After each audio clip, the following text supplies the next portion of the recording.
Ora, então, muito boa tarde a todos. Saúdo-vos com muita alegria, o António Ferreira, o Carlos e os meus queridos e ilustres colegas de painel. E é um gosto enorme estar aqui a partilhar convosco a minha visão sobre mobilidade e acessibilidade.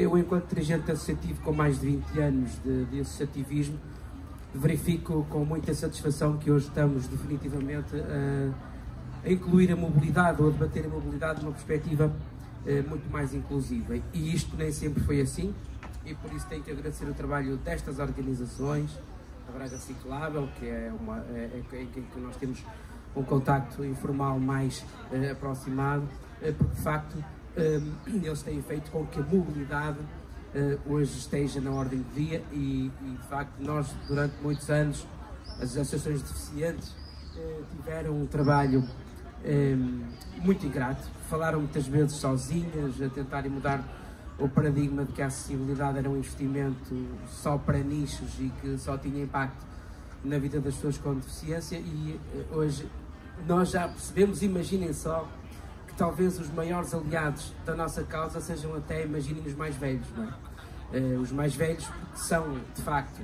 a camada populacional mais representativa. Por outro lado, é suposto que todos encaremos essa causa dos mais velhos como nossa, porque, como muito bem dizia Shakespeare, envelhecer é tramado, mas a alternativa é bem pior, não é?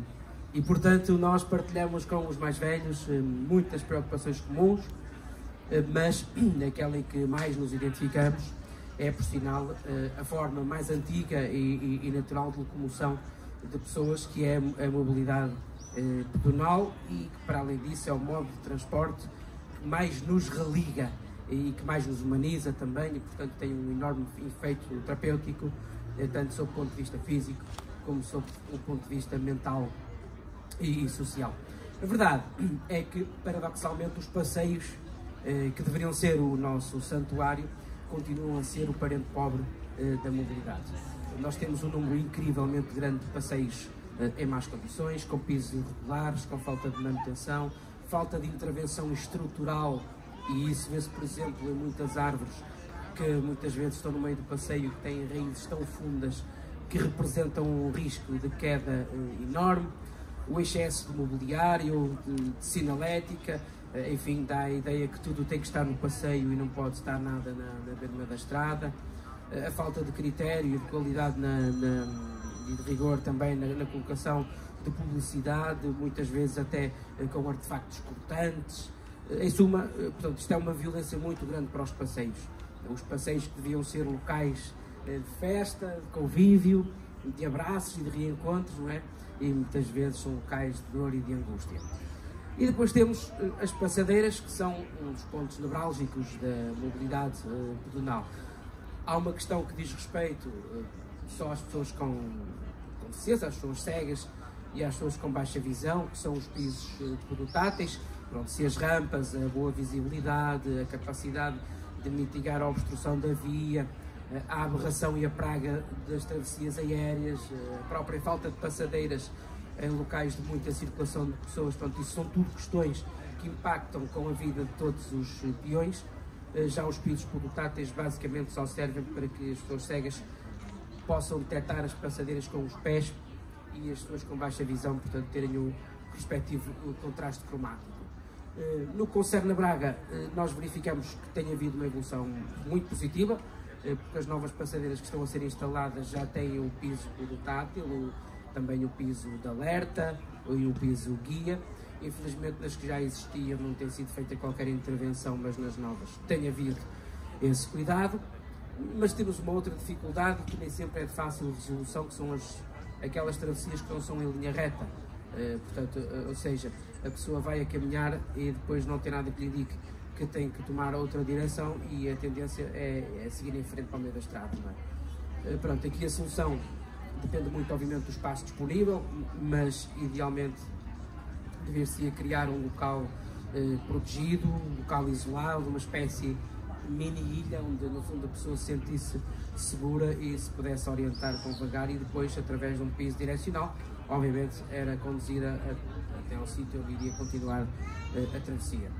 Quando isso não for possível, a solução de recurso é criar outro ponto de referência, pode ser um piso diferenciado, enfim, uma pequena lomba, um pequeno desnível, terá de ser analisado caso a caso, mas é fundamental haver esse cuidado, porque em Braga temos, de facto, passadeiras muito perigosas a esse nível. Depois, outra ferramenta que só nos beneficia a nós cegos são os semáforos sonoros. Também aqui temos que ter soluções diferenciadas, necessariamente, sobretudo em grandes cruzamentos, onde há muito barulho, onde existem semáforos muito próximos e é difícil muitas vezes saber qual é o que está a apitar naquele momento. Portanto, os semáforos, o ideal é que imitam sons diferentes. Isto, claro, enquanto não chega à semaforização inteligente, que irá seguramente revolucionar muito a nossa mobilidade. Uma outra valência que por vezes gera algum conflito são as esplanadas. Nenhum de nós está contra as esplanadas, nós somos os primeiros a gostar de esplanadas e a passar boas horas de lazer em esplanadas. Portanto, não é daquelas questões, obviamente, que está na pirâmide, mas mesmo assim devia existir mais rigor na sua colocação. Pronto, o nosso grande problema nas esplanadas, o problema dos cegos, é mais uma questão emocional, e eu explico, porque quando batemos numa mesa de esplanada, enfim, nós estamos a perturbar o lazer das pessoas, estão ali sossegadas, não têm culpa nenhuma, e então, se tornarmos alguma coisa, o desconforto é de facto muito grande, tanto para nós como para quem está ali à mesa, não é? E não se esqueçam que a pessoa cega vai sozinha naquele momento, a esplanada tem muita gente, e não há dúvida que ficamos assim um pouco mais desamparados, numa situação emocionalmente um pouco mais fragilizada. Por isso é que devia sempre existir uma barreira física a delimitar o espaço para que a pessoa não chegue às mesas, sendo que o ideal é que elas estejam, as esplanadas, portanto, estejam colocadas num estrado de madeira, não é? E aí sim é perfeito, isto obviamente quando houver espaço disponível para isso.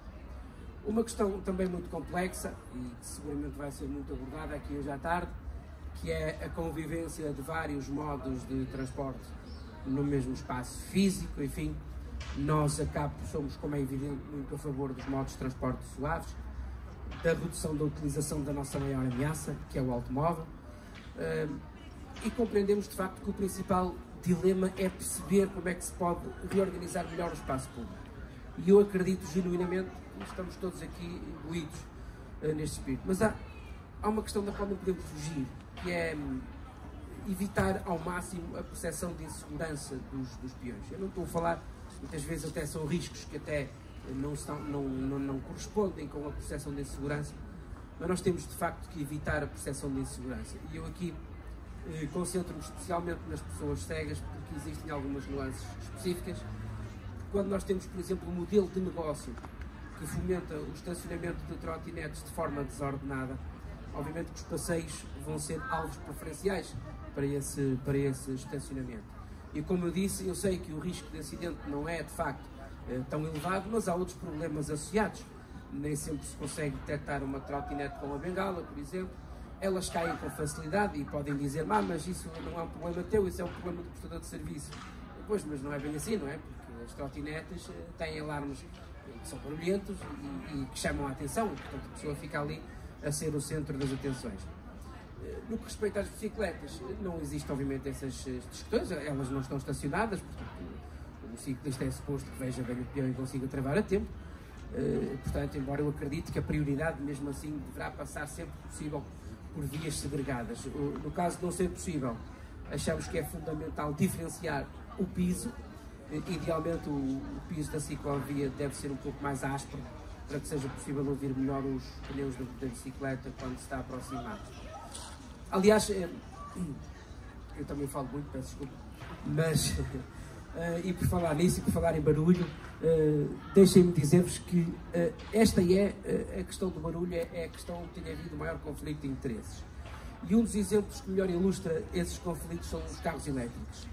E também os híbridos, em boa parte, não é? Mas mais os elétricos. Quando eles começaram a surgir, muita gente alimentou o sonho de viver numa cidade sem ruído, onde fosse possível ouvir o chilrear dos passarinhos, o borbulhar da água das fontes. Era um cenário de facto idílico e romântico, mas para os cegos isso não dá. Nós temos mesmo que ter um carro que imita ruído artificial, muito acima dos 56 decibéis, que é o que está previsto atualmente na lei, devem emitir ruído até mais que 30 km por hora ou mais, é o limite de velocidade nas zonas urbanas e não os 20, como a lei prevê, portanto a lei só prevê agora que eles emitam até 20 km por hora, devem fazer barulho quando estão parados e permitir-nos saber quando é que estão a iniciar a marcha. São questões muito complexas e, de facto, o grande desafio que nós temos para o curto e médio prazo é combater esta estratégia de utilizar veículos ultra silenciosos. A boa notícia é que temos visto uma luz ao fundo do túnel. Isto parece estranho falar ao mesmo tempo de cegos e de ver a luz, mas a realidade é que hoje há cada vez mais pessoas a perceberem-se do perigo destes novos veículos. São as crianças que estão mais suscetíveis a atravessar sem olhar, são as pessoas que têm a tendência de atravessar a passadeira com o smartphone na mão, são aqueles que vão na conversa e, portanto, aquilo que antes era uma preocupação quase que exclusiva dos cegos é agora partilhada por cada vez mais cidadãos que, de facto, se sentem objetivamente mais inseguros e portanto, daí a minha crença natal, a luz ao fundo do túnel. Há um outro exemplo, este é ainda bem mais rocambolesco, ainda dentro daquilo que é o barulho, que está relacionado com os transportes coletivos, não é aqui em Braga, porque ainda não temos este serviço, mas a quantidade de reclamações que as nossas delegações do Porto e Lisboa recebem porque os motoristas desligam de propósito a informação em áudio dos autocarros é enorme, é ridiculamente enorme. E porque é que eles desligam o sistema? Simplesmente porque lhes incomoda. Incomoda, não gostam de levar com uma voz sintética, próxima paragem.